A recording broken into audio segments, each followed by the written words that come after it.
getting, or when they go on hospice, there's something called a spend down, which is basically, at least from where I'm from, is a way to protect a certain amount of money that the breast can't be taken by the government, but those are the kind of things that I do think very similar to me and you are dealing with, is being able to focus on, my job is more focused on the actual death of the situation, but I actually spend more time with the families than I actually do with the deceased. And to challenge people not to shy away from talking about death.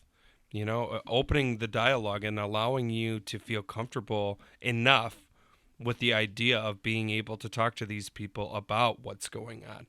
Or, hey, Dad, you're not doing well. Like, have you gone and talked to a funeral director? Right. Have you thought about, what you're leaving behind, your legacy? Do you have any things that are left unsaid, or things that are left that you haven't done yet? Instead of just being like, oh, you're okay, you're going to make it through.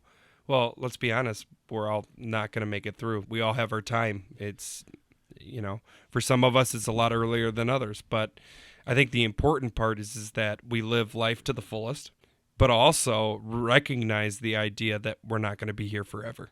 Absolutely. And you were just saying, to discuss with the dying patient, but also discuss maybe there's things that I want to say before you go. Absolutely. Or there's things that we never got our chance to. We hear that all the time in both of our professions. I didn't get a chance to say goodbye, or I didn't get a chance to say I'm sorry, and that carries on.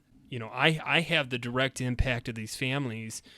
The week it's happening, and they're trying to put everything together. They want to follow the wishes of their loved one, but they want to keep their wishes alive. But you're seeing them 6 months. Well, it could be 6 years, but you're seeing them down the line, possibly not even near that date. And I think a lot of, what I see in being that I focus very existentially in my work, one of the things I see is that whether or not they believe that, something that happened 6 years ago, a loss in the family or something like that, is still influencing their decisions that they make today. So trying to get back to, that unresolved grief, or that disenfranchised grief, I think is a big thing that hopefully we'll be able to discuss on the show a lot. Well, and I always like you're going to hear a lot about what our dad has taught us through the years, but I always liked his comment of death is like a laceration, and yes, eventually you'll get scar tissue and it'll somewhat heal, but you carry that scar for the rest of your life. And even though it may not seem like, because that's another thing too, and we're going to talk about this disenfranchised later on too, even though if a person's 92 or 32 or 4, that could mean so many different things to that person that's dealing with death. So yet again, I think it's just mainly, let's just talk about it. Let's just openly, and if we can get you out there to just, maybe they got something there. I think we did it, right? Is that it? Hooray! Yeah, we're here for you. I mean, not only, for our jobs, Ben takes care of you when something goes south. Right. And I'm here to pick up the pieces when, realize that a funeral director doesn't have the psychology courses that a psychologist does. Correct. Correct. However, their experience is what teaches them a lot of things. One thing I did want to backtrack, you mentioned the idea of sympathizing with people. And I want to challenge all of you listening. Sympathy is a tough one. Try very hard to get to the empathy point. Sympathy is people don't want you to feel bad for them. Right. They just want you to hear them and understand them. That was actually something I was just listening to the other day about. Most of the time, it's always better just to listen.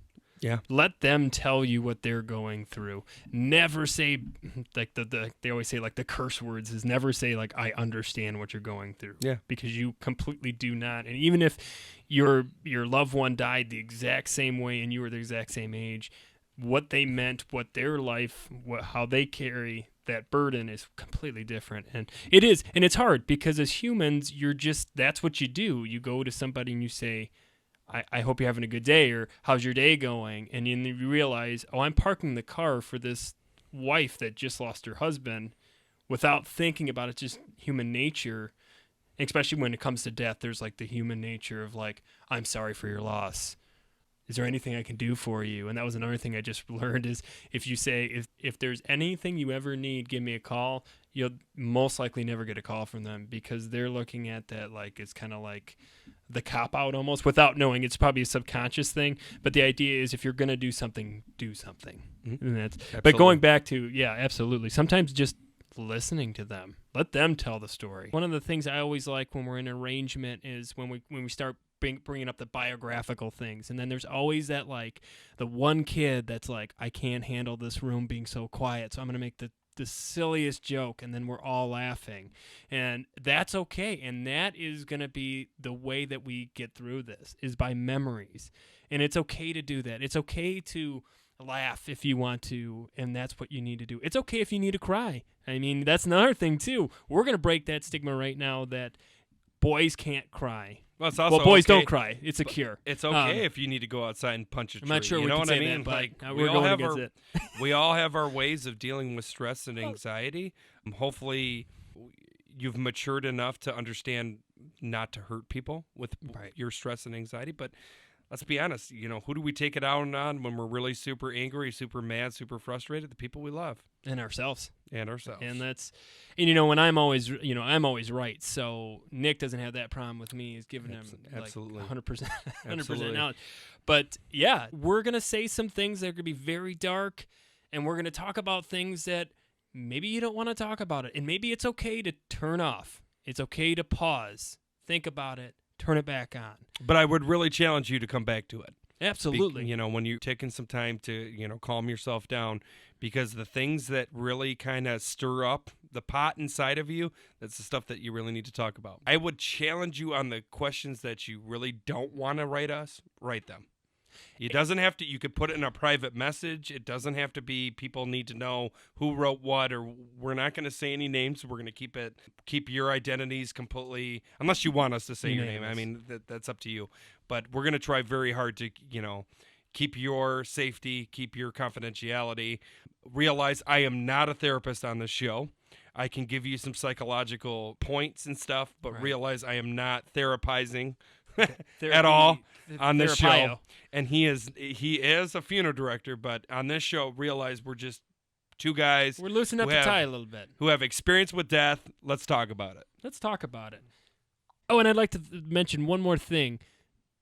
If you tune in, you keep listening, that is why Nick and I decided to do this. We actually thought it was appropriate for the world to start talking about it. And if we could do anything, Nick, if we could get one person to talk about death, we won.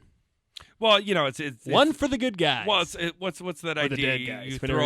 You throw a pebble into a stream, it makes ripple effects, right? Sure does. So if one person is talking about it, it's going to be more than one person. But does Ben need the final word on everything he says? Absolutely. I would like to end with Finn. So we would also like to just tell you that we do have a Gmail. Let's talk about deathpod@gmail.com. Also, we will have plenty of platforms to check out other than our 6 feet shoes. But we will have a lot of platforms.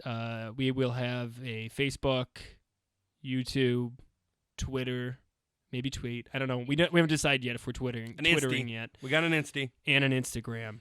And so that way you can see our faces. And you can match the face with the name. voice. The voice? Well, yeah, they can't see our They can't see our brows. faces. They can't see your They flu can't hair. see my awesome hair. Your flu It's hair. coif of a different form. Quaff. Don't. This is why people aren't going to listen to us. Sorry, Nick. I just can't go out curly Q. Hey, I'm sorry. Curlies that for the I got the girlies. curls for the curls for the girls. You know what I mean? Check us out. Ask your questions.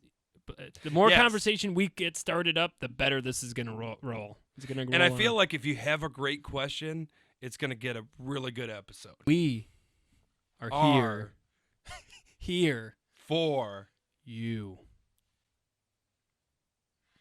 while talking. Okay, stop. Again, Ben needs the final word, everybody. I apologize. I would be very surprised if any of these episodes end with me talking. Oh man, did you see his upper lip? He was so holding back. No, thank you guys for tuning in. We really appreciate it. Now you've come to the death of our episode. This episode was focused on who we are, what we do, and why we're doing this. The next episodes will be topic-based and hopefully some question-based if you guys got some good questions. And, just to be honest, you're going to die and you're not alone.